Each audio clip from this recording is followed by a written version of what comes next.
Bismillahirrahmanirrahim. In this lecture, we are going to look at how economics works in the real world, which is radically different from what is taught in the textbooks. This material is taken from Michael Hudson's experience working at Wall Street firms and as a consultant to governments. Michael Hudson's first job was at Wall Street at Chase Manhattan Bank, and his job was to evaluate the ability of Latin American countries to pay back their loans. Manhattan wanted to lend them billions of dollars and wanted to assess how much money could they repay.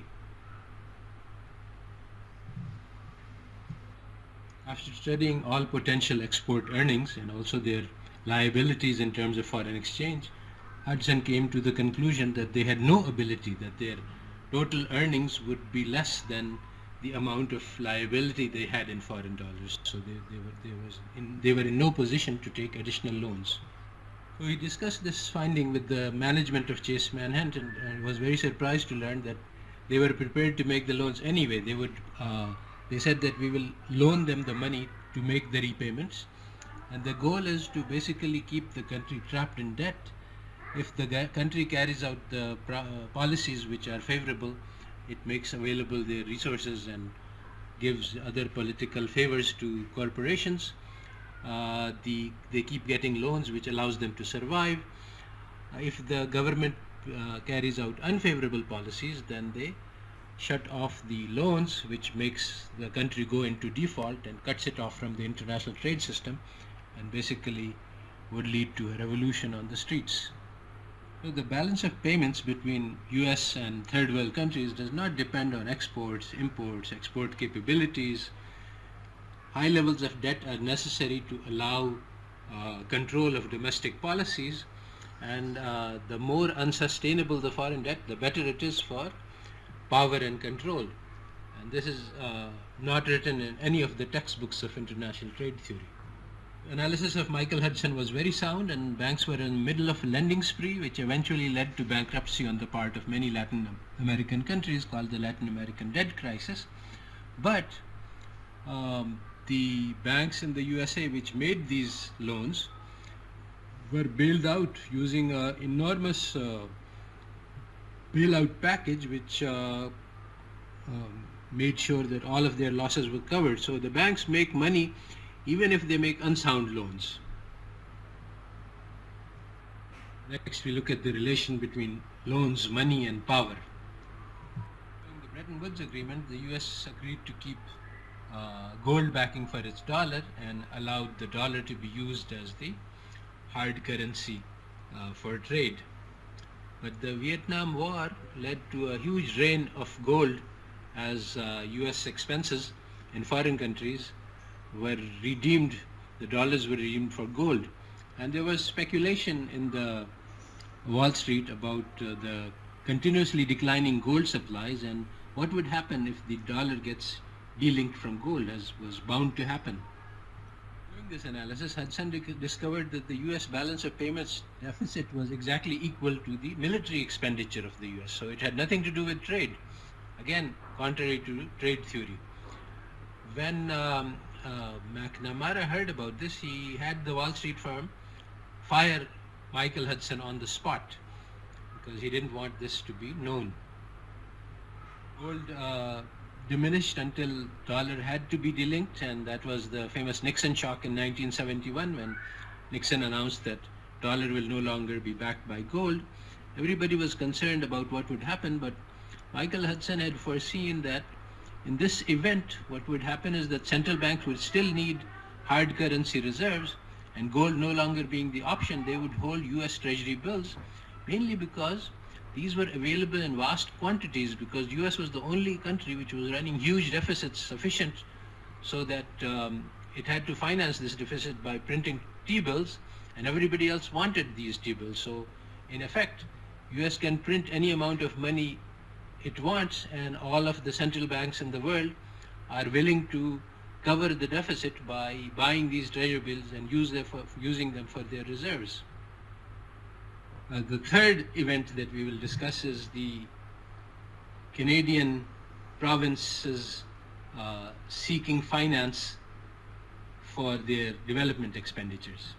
Michael Hudson was called to Canada to advise the government about raising money to finance the expenditure of the provinces.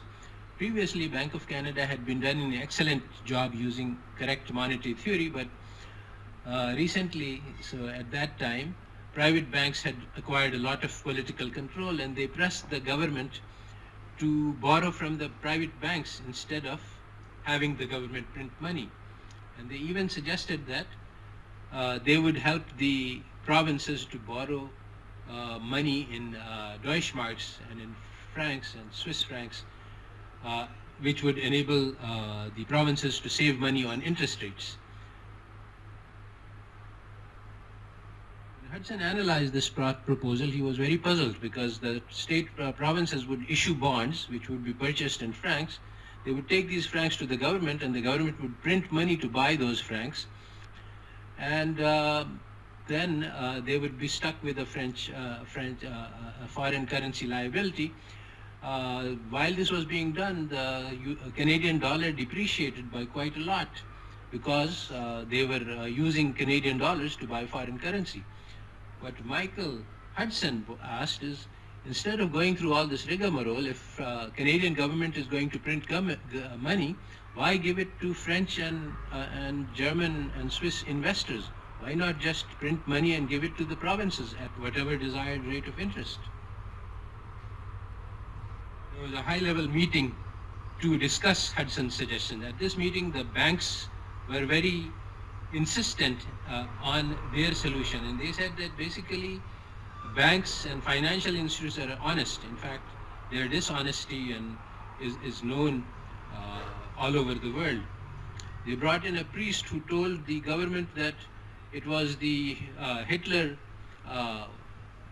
financing government by printing money that led to hyperinflation, and that led to the Holocaust. And so basically what they said was that governments are corrupt and dishonest, and they don't deserve the chance to print money, and instead the governments should borrow from banks. So Michael Hudson forecast the Latin American debt crisis, and he came to the conclusion that the only solution to such debt crises is forgiveness of debt. And today the private banks have enslaved the US students. They have given them $1 trillion worth of debt, and they will be working all their lives to pay off this debt. So basically the solution is debt forgiveness, but Michael Hudson found that he could not make anyone understand this. So then he went into the study of history of debt and how this current very strange and very crazy system has emerged. And this is the brunt of what his talk is about, which I have linked, and that's really worth watching. So we conclude this brief lecture by noting that economic theory is just illusion. It's meant to deceive policymakers into worrying about the wrong issues and to conceal the real issues which are at stake. If we want to understand why absolutely irrational economic policies are being undertaken against our own interest, then it is necessary to understand political economy, and it's also necessary to understand the role that economic theory plays in deceiving people into doing the wrong things. Without understanding the power of the financial lobby and their ability to use economic theory to further their interest, we can't understand the world, and we cannot change the world. If we want to change policy, we have to analyze the power structures. We have to look at who is gaining and who is losing, and we have to organize the losers to create coalitions to make them understand and to take strategic action to counter the power of the financial lobbies.